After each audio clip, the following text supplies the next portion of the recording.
Welcome to UOA On Demand.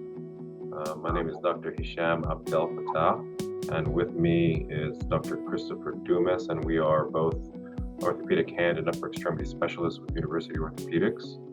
And tonight we'll be talking about wide awake hand surgery and having a discussion about what exactly that means and what are the benefits of wide awake hand surgery and the indications for it and who the appropriate patient might be. So welcome. So for wide awake hand surgery, I kind of want to just break down what that means because I feel like a lot of patients, when I talk to them about being awake during surgery, they get a little scared about that. And so, to give kind of a brief summary, wide awake hand surgery is essentially certain types of hand surgery procedures that can be done under local anesthesia without having to have anything through an IV, without having to, fall asleep, have sedation, or have general anesthesia.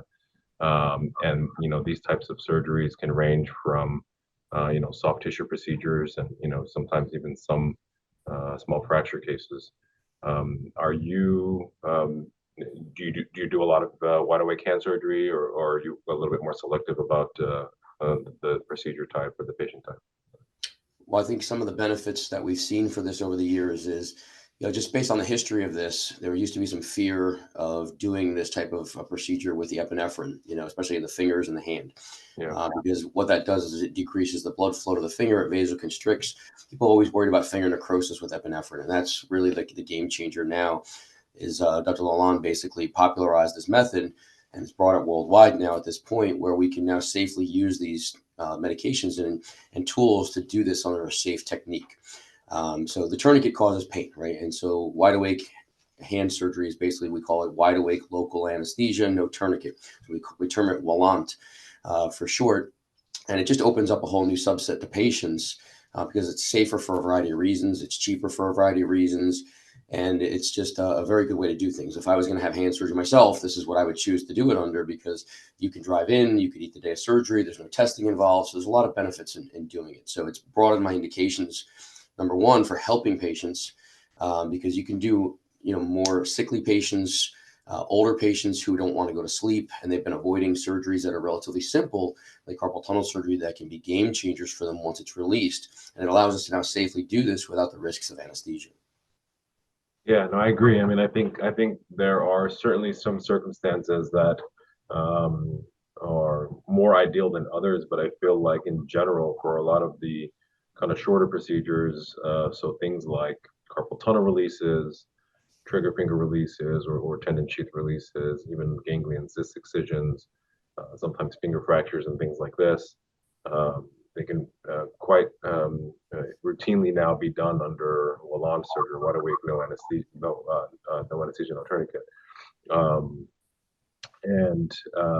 It's interesting because oftentimes patients who are really poor candidates for surgery tend to avoid having to have anything done, and they're not quite aware that this is an option. So I've had, elderly patients who have really bad heart issues who are, pretty bad candidates for having anesthesia, but they have a really bad bout of carpal tunnel syndrome.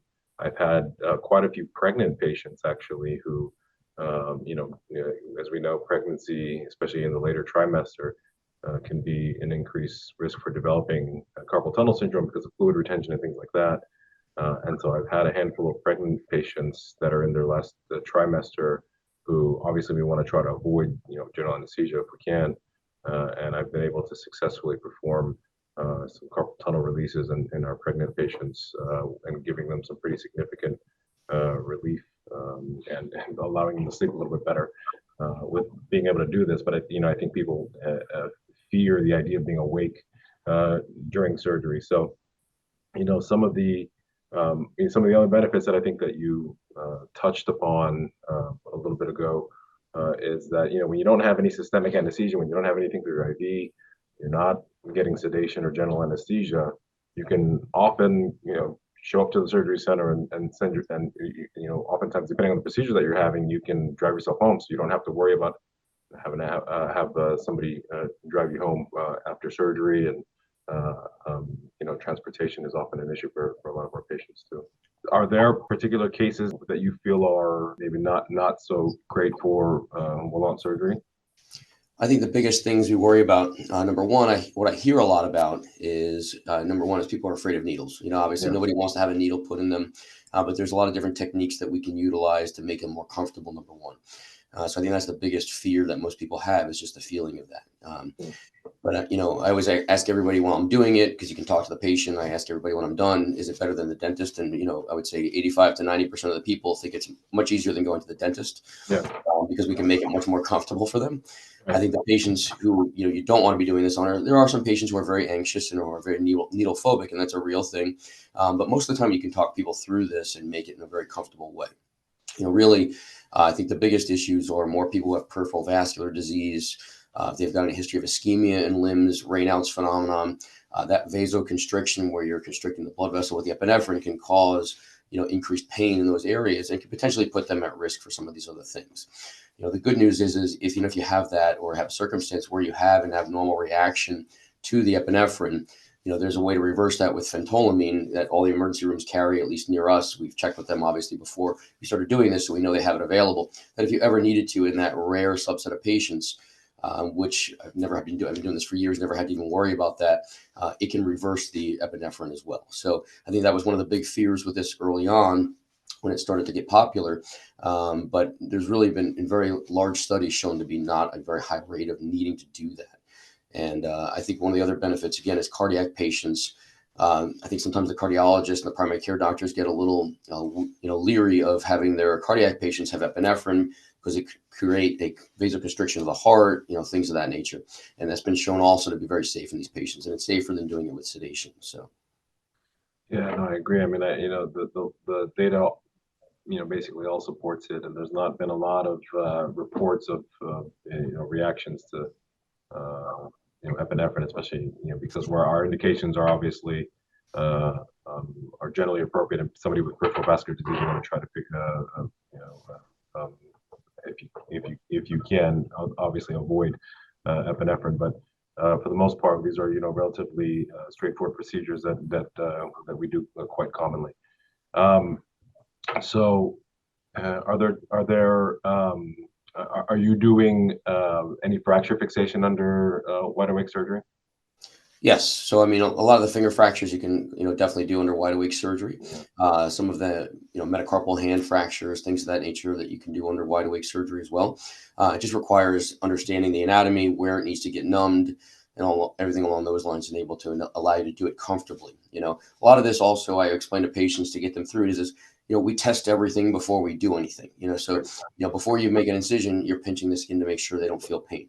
Before you're going deeper, I'm always testing deeper to make sure that they're not feeling anything at a deeper level. So you're testing as you're going, and you always have additional, numbing medication that you can add to this during the procedure if they feel something, if there's something that they're feeling. Most commonly, they'll feel some, tugging, pulling along those lines, right? But you're not going to usually feel anything sharp during these procedures at all. So. Yeah. That's the same thing I tell my patients when they go to sleep, or not when they go to sleep, but when they're laying down and they're a little nervous about what they might feel. Is they shouldn't feel any sharp pain. They might feel a little bit of pressure. They might feel sensation of me kind of moving their arm a little bit and what have you.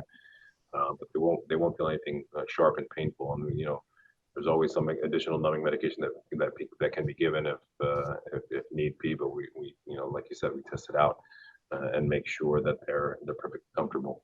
So the the tourniquet pain, I think was a good thing to touch upon, because that was we can still do some of this without having to use or sorry without having to use necessarily epinephrine in a patient who maybe it might be contraindicated. If it's a shorter procedure, a tourniquet is still something that we could potentially use, but the tourniquet does cause discomfort, and so if it's longer than a few minutes, then it's going to be a little uncomfortable for patients. But there have been instances where I've been able to do wide awake surgery, avoiding the epinephrine in the patient, excuse me, while still inflating the tourniquet, and the tourniquet's only up for a couple minutes, and the patient's able to tolerate it quite well.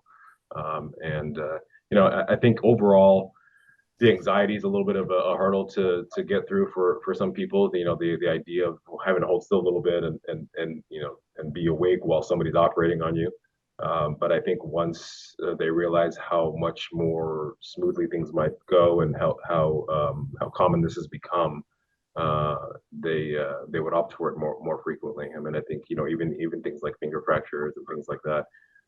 People are I think there's more information about this now, and this has become far more commonplace for orthopedic surgeons and especially hand surgeons to be performing this. Would you agree?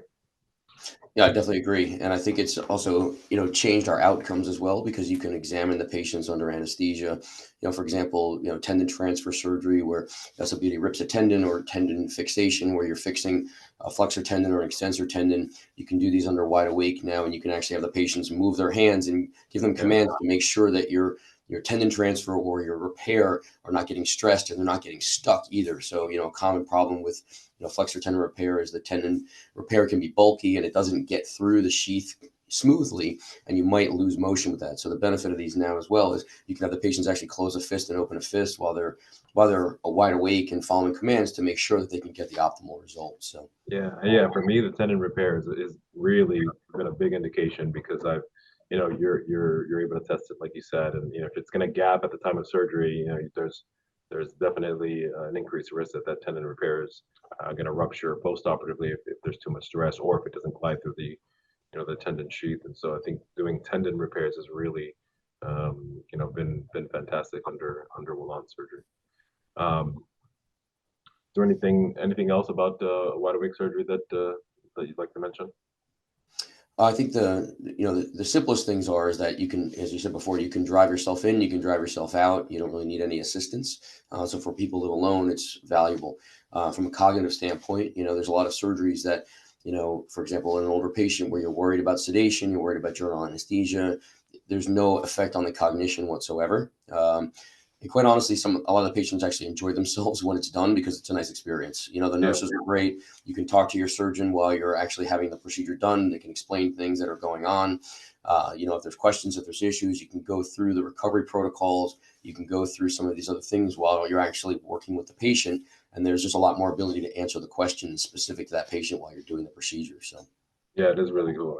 And one thing I like to do when I do patients awake is I like to have a little bit of music on in the background, and I tend to ask the patient what their music preference is, and I feel like it makes the experience a little nicer. And I've had patients, come up to me in their post-op visits and talk about how cool it was that I was playing their favorite band or their favorite group while they were having surgery. It was a very memorable experience for them. So that's one cool thing that I think I've got feedback about.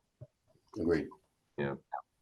Um, so in regards to wide awake hand surgery, this is something that we commonly perform here at University Orthopedics.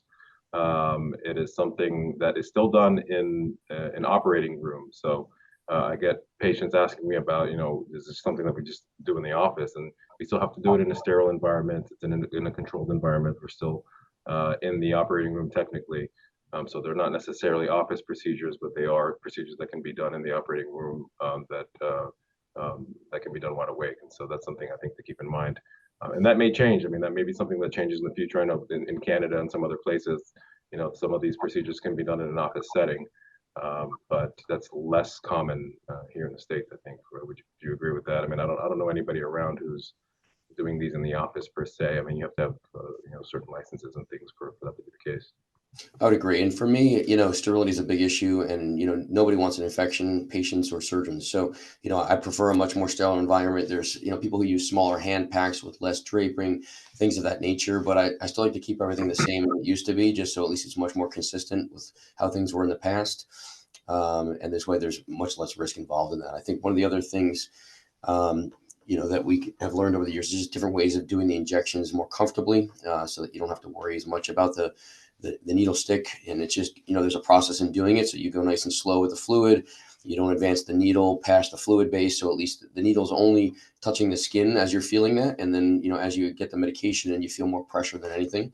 So you're not really feeling a lot of pain even during the injection, which if you're doing the sedation, you still feel an IV going in your hand or your elbow or wherever you're getting that done. Those get missed sometimes, depending on the person who's putting the IV in. And it's not always comfortable getting an IV. And I think most people explain that this is a much more comfortable procedure to go through than actually getting an IV put in with the sedation. So, Yeah, that's a good point.